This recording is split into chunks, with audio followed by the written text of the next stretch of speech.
Hai, assalamualaikum warahmatullahi wabarakatuh. Kembali lagi dengan saya. Di sini saya akan menjelaskan 12 prinsip animasi. 12 prinsip animasi, deskripsinya ini kita skip aja. Lalu teman-teman juga kan udah tahu dari postingan sebelum ini, biar kita skip aja.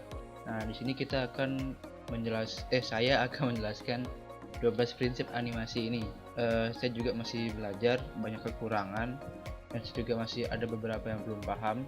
Mungkin kalau misalkan memang teman-teman lebih banyak tahu, bisa di kolom chat. Nah, mungkin yang dari awal dulu ya. Squash and stretch ini adanya gaya lentur pada objek sehingga memberikan efek gerak yang lebih hidup. Seperti halnya dia akan melompat, gerakan lentur pada objek yang terlihat seperti fair gitu dia. Penerapan pada figurnya seperti manusia, binatang. Mungkin kita lihat di sini ada video yang saya ambil dari YouTube. Nanti saya akan tulis linknya di kolom komen. Mungkin kita bisa nonton ya.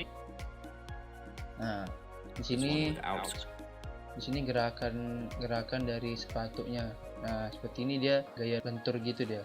Dari jatuh terus dia kayak mengeper gitu dia. Nah, itu yang dimaksud dari squash and stretch nih. Mungkin kita bisa lihat contoh lainnya. Nah, seperti halnya bola ini, saat dia terjatuh dia akan terlihat gepeng gitu ya. Terus saat dia melompat lagi, awalnya lonjong, terus kembali bulat lagi, ntar lonjong lagi, seperti itu squash and stretch. Mungkin kita next ke anticipation. Anticipation adalah gerakan awalan objek atau ancang-ancang. Seperti halnya pada seseorang yang ingin memukul, harus ada gerakan tangan dan badan yang mundur sebelum gerakan memukulnya. Di sini juga ada videonya. Di sini ada seseorang yang mau memukul.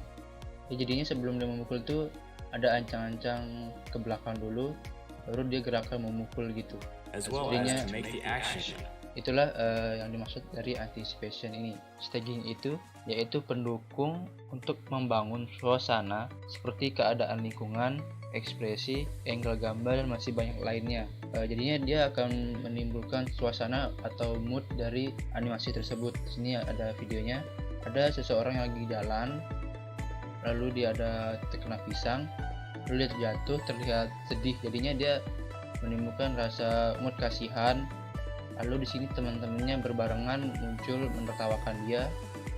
Lalu di sini fokus kita nih ke temennya lagi nih yang tadi terjatuh, terlihat mood. Jadinya kita kayak orang terjatuh kasihan tapi ditertawakan gitu, jadinya kayak kasihan banget gitu kan.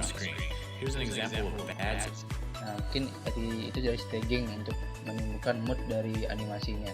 Terus di sini ada strike ahead, action, and pose to pose.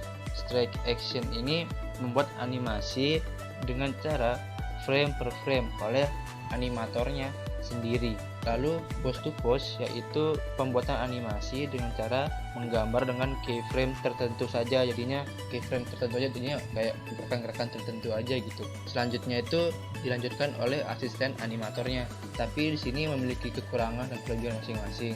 Saat kita memakai strike ahead action, kelebihannya itu kualitas gambar yang konsisten karena dikerjakan oleh satu orang saja gitu kan. Tapi memiliki kekurangan waktu pengerjaan yang sangat lama gitu. Kalau di pose to pose kita memiliki kelebihannya itu membutuhkan waktu yang lebih sedikit, tetapi kalau kekurangannya itu nggak terlalu smooth gitu, agak lompat dikit gitu. Mungkin di sini ada videonya. Nah, di sini tuh kalau strike ahead action yang di atas nih, dia menggambar si animasinya, si objeknya itu frame per frame, jadinya seperti konsisten dia menggambar gitu kan. Tapi kalau misalkan pose to pose, dia menggambarnya dulu keyframe per keyframe, nanti dia akan menambahkan di antara keyframe itu atau setelah keyframe itu, seperti ini halnya. Ini dia agak lompat-lompat gitu saat dia menggambarnya.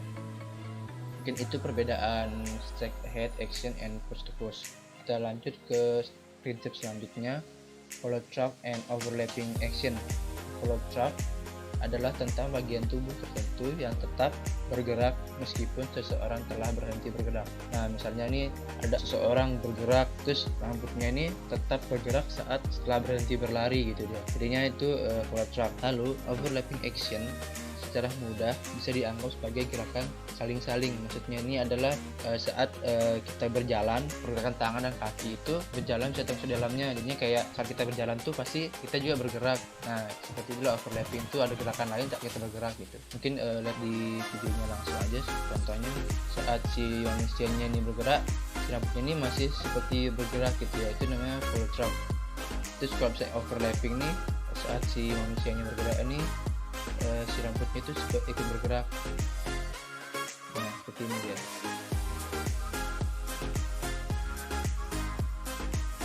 Bisa kita lanjut ke picture selanjutnya. Di sini ada slow in and slow out. Bicara tentang akselerasi dan deselerasi. Slow in dan slow out. Dari namanya aja kita udah lihat slow in.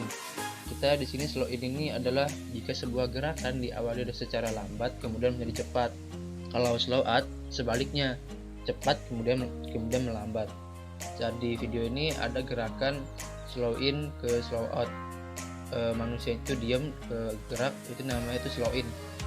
Kalau sebaliknya slow out itu dari cepat akan di antara dari berhenti ke berhenti lagi, ada gerakan yang tengah-tengahnya di mana dia cepat jadi lambat lagi gitu. Jadinya seperti itulah slow in slow out. Seperti halnya kayak mobil awalnya diam. Nah, seperti inilah. Di sini saya akan menjelaskan sekilas aja. Kalau misalkan kalian penasaran, nanti bisa klik link yang ada di deskripsi. Nah, di sini kita selanjutnya ada prinsip arcs, merupakan prinsip agar objek terlihat smooth seperti saat objek berjalan. Ini juga bisa pada tubuh manusia, binatang, makhluk hidup lainnya bergerak mengikuti pola jalur maya. Seperti halnya si manusia ini jatuh, si kakinya sama si tangannya nih selaras gitu, dia lurus. Nah, saat manusia ini jatuh mendarat, nah si kakinya sama si tangannya ini selaras lurus. Lalu saat manusianya ini melangkah juga, kaki depan sama kaki belakangnya itu lurus juga. Lalu kita ke prinsip selanjutnya, yaitu secondary action. Secondary action ini adalah gerakan-gerakan tambahan yang dimaksudkan untuk memperkuat gerakan utama supaya sebuah animasi tampak realistik. Secondary action tidak dimaksudkan untuk menjadi pusat perhatian sehingga mengaburkan atau mengalihkan perhatian dari gerakan utama. Misalnya lebih berfungsi memberikan emphasis untuk memperkuat gerakan utama. Di sini di secondary action ini saya kurang memahami prinsipnya karena dia hampir sama dengan overlapping action ya, sama overthrow, karena hampir sama lah prinsipnya. Jadinya saya masih kayak belum paham. Tapi kalau misalnya kalian ingin menguliknya, silahkan ya teman-teman. With overlapping action, although according to Frank and Ollie, it means something very different. Secondary action describes gestures that support the main action to add more dimension to the character animation. For example, a character may be walking angrily. The primary action is the legs, and the secondary action is everything else. The arms swinging, the head bobbing, and the facial movement. Mungkin teman-teman bisa buka langsung videonya di YouTube-nya. Nanti ada di link deskripsi di komen. Lalu kita ke timing and spacing. Timing adalah tentang menentukan waktu kapan sebuah gerakan harus dilakukan.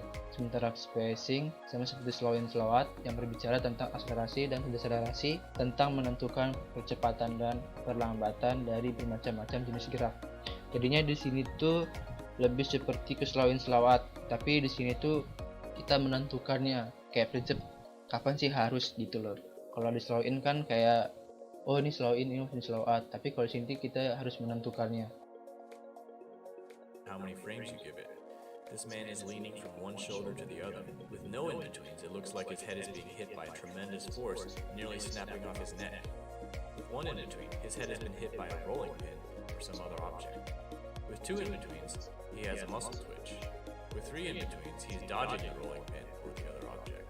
With 4, he's saying, "Move it, get out of here." With 5, he's more friendly, saying, "Over here, come on."